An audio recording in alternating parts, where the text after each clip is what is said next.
Hi all, welcome to the channel. As we can see, the Astra is on the ramps. What I'm going to try and do today is a bit of service. So I'll try to make the video short and have it all in one video, but if I can't. I'll try to have them separate videos depending on the job. So I'll quickly run through what I'm going to be doing it on the right side, on the passenger side, because this is where it is.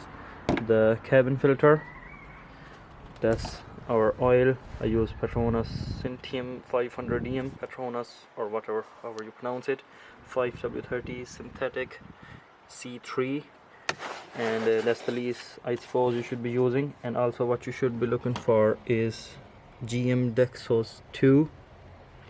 If you can't find it, then depends, you can have a look on your owner's manual and stuff.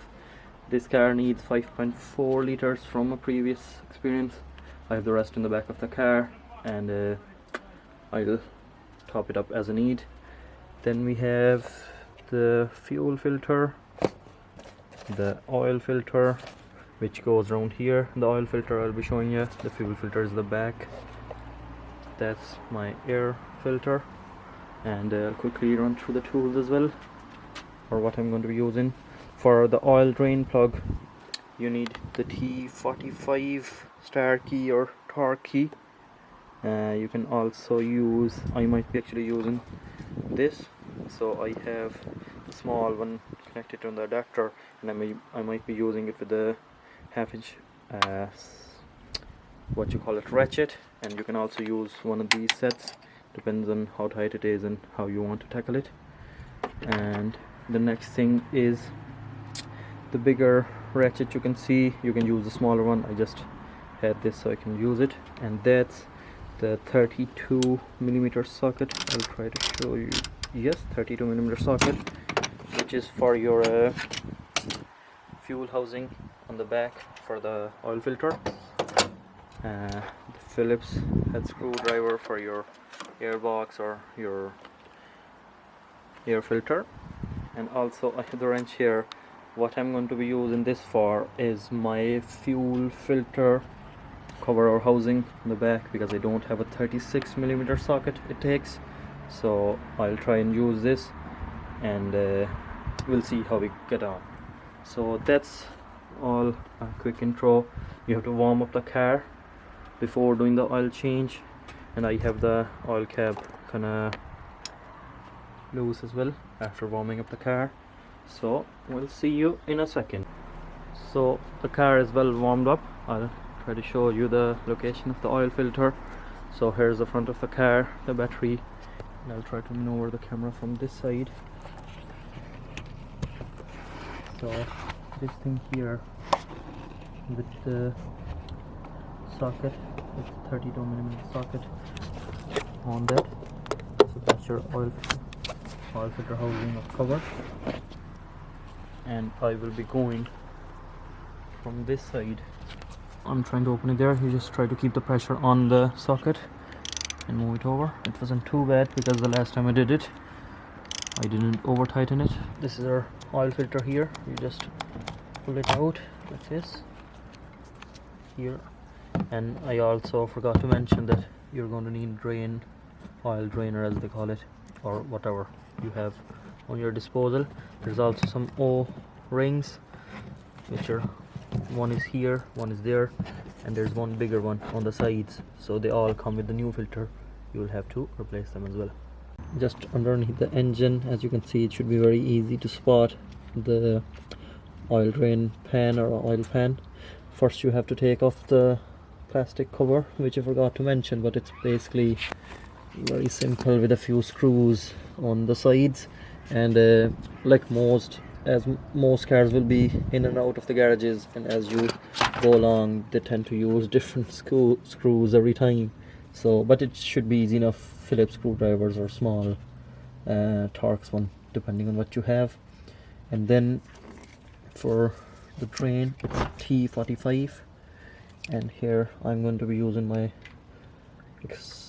adapter and stuff with a normal socket. I'll try here on the camera, but if I can't, I'll do it off camera. Yeah, so yeah, because I was kind of trying earlier, so it wasn't too bad. And I'll open it off camera now and drain the oil. The oil is draining away, so I thought I'll open the airbox up in the meantime. And I've also got one of them screwdriver things, makes life easier. And they should not be coming all the way out for convenience. You can leave them once they're so much out. There's around 5, I think, screws. Once you feel there's a bit of resistance, so about here, so when you feel a bit of resistance you can leave it, and they will be on the top cover. And I had sprayed a bit of WD-40 because they were not open for a bit, so it makes that easier as well. So as you can see, it's opened. I'll take the oil, the old fuel or air filter. Oh, what we have here, the poor fella. Of course, it's due a change. So what I've done is I've cleaned one of the few bigger bits from there, and here's our new lovely filter. Yes, it only goes one way, so that shouldn't be a problem. Make sure it's nice and even on all sides, and then you just drop your airbox and basically just tighten all the screws. So that's 1, 2, 3, 4, 5 and 6. That's it. So that's our new oil filter with all the 3 O-rings, and it's just inserted in. It should be fine either way, I think, anyway. So here it is. It's just, I have rubbed a small bit of oil on the thread just for future to make it come out easier. Okay. So I have tightened it as much as you could with hands. You just put it there and let it go in easily, and then you can tighten it a bit. So once you can feel a bit of